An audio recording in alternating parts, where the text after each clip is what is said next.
In this video, I'm going to show you how to replace the cord on a DeWALT grinder. Power cords take a lot of abuse, and eventually they'll need to be replaced. Common problems with power cords are cuts in the insulation that go down to bare wires. Another common problem is kinks in the cord, and this especially happens up where the cord meets the plug. Power cords are easy to replace, and we're going to show you how. Power cords, as well as many other parts, can be found on our website. Let's get started. We'll begin by removing the side cover at the rear of the grinder. It's secured with 5 screws.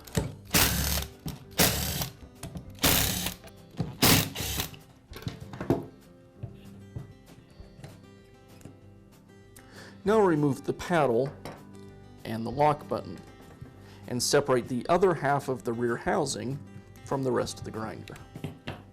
Now remove the 2 screws that hold the cord clamp in place.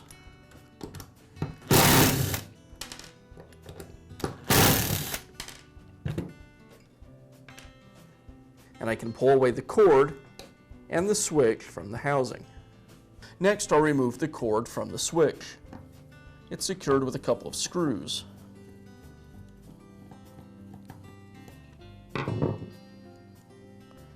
There may be different types of connectors used.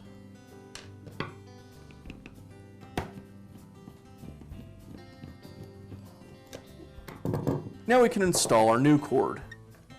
First, I need to prep the cord to get ready for the new connectors. We'll need to crimp these connectors onto the end of the cord. So what I'm doing at this point is just measuring the length of the wires. I'll line them up the same with the old wires and then cut them to length. If anything, I want them slightly longer. You want to make sure you don't cut them too short.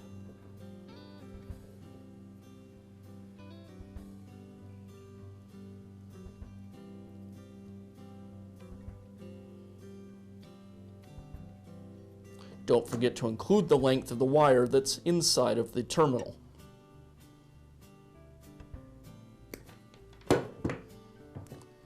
With the wires cut to length, now I can go ahead and strip back the ends. I'll strip back about 1/4 inch.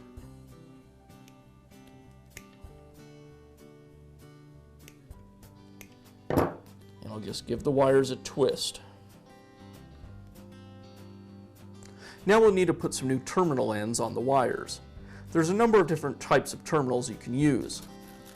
I'm using these ring types.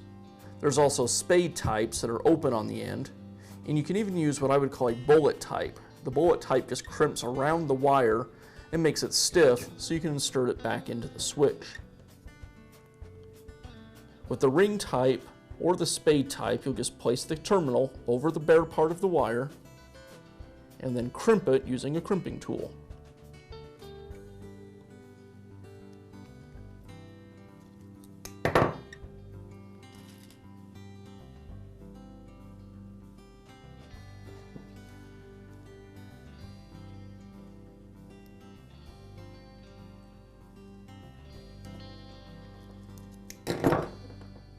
The last thing I want to do to get our new cord ready is to swap the strain relief from the old cord to the new. Don't forget this step or you'll have to take everything back apart. Now I'll install the cord back onto the switch.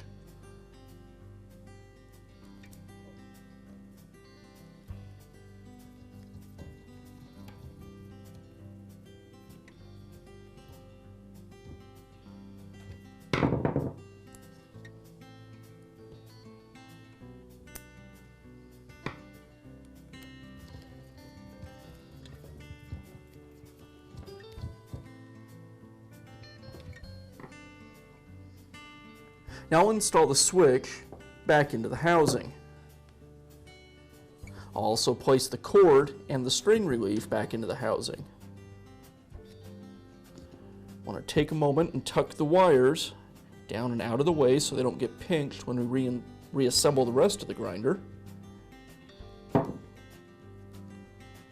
Once everything's in place, I'll secure the cord and switch with the cord clamp.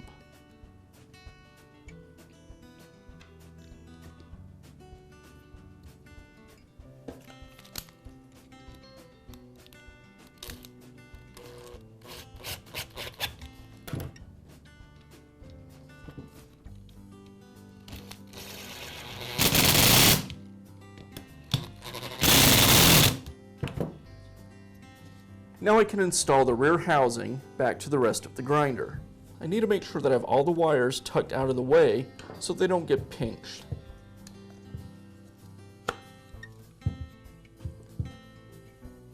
This lower wire runs behind the stud. It then goes down in the opening for the paddle switch.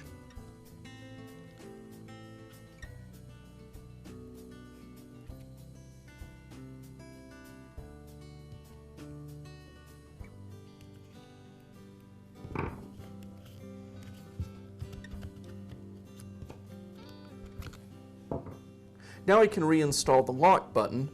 You'll notice that there's a tab on one side of the lock button, and that should go towards the armature,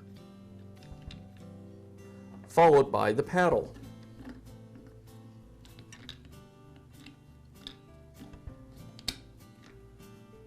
And now we can finish up by reinstalling the other half of the rear housing. As I do this, I want to make sure that the posts on the switch and on the lock button all line up properly with the housing. Once I get it in place, I'll just test everything real quick to make sure it's right. And that looks good. So now I can re-secure the screws.